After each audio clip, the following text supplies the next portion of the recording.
สวัสดีค่ะคุณพ่อคุณแม่ทันสมัยคุณพ่อคุณแม่ยุคใหม่เนี่ยนะคะเชื่อว่าทุกคนเนี่ยให้ความสำคัญกับภาษาอังกฤษแล้วก็รู้นะคะว่าภาษาอังกฤษเนี่ยสำคัญมากๆเลยสำหรับตัว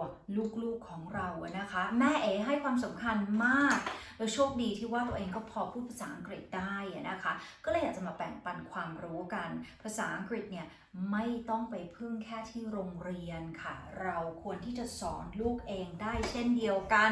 แล้วเราก็พัฒนาตัวเองไปด้วยเหมือนกันนะคะมาเริ่มกันที่รากฐานของภาษาเลยแล้วนั่นก็คือเรื่องของ phonics ก็คือเสียงของตัวอักษรค่ะคือเมื่อก่อนนี้เนี่ยนะเราก็จะเรียนกันท่องกันเป็น a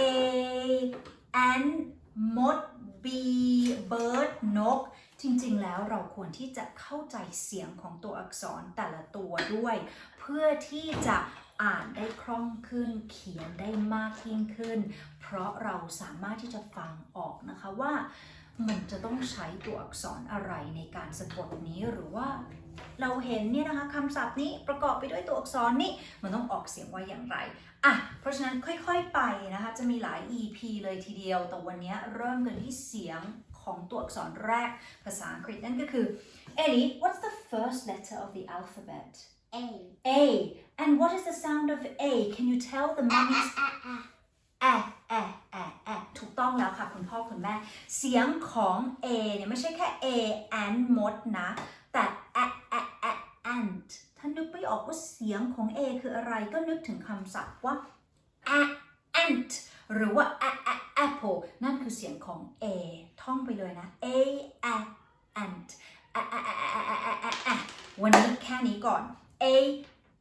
เดี๋ยวจะต้องต่อยอดกันไปเรื่อยๆเลยนะคะขอบคุณที่ติดตามอย่าลืมกดไลค์กันด้วยไว้กลับมาเจอกันใหม่รับประกันได้เลยนะคะชมจบทุก EP แล้วก็จะได้เข้าใจมากขึ้นในเรื่องของ phonics แล้วก็จะไปสอนลูกได้เช่นเดียวกันค่ะทวนอีกทีหนึ่ง What is the sound of A A is Give me some examples of words that begin with A ant apple alligator wow you beat me I didn't think of that one super give me a high five Woo เจอกันครั้งหน้าค่ะ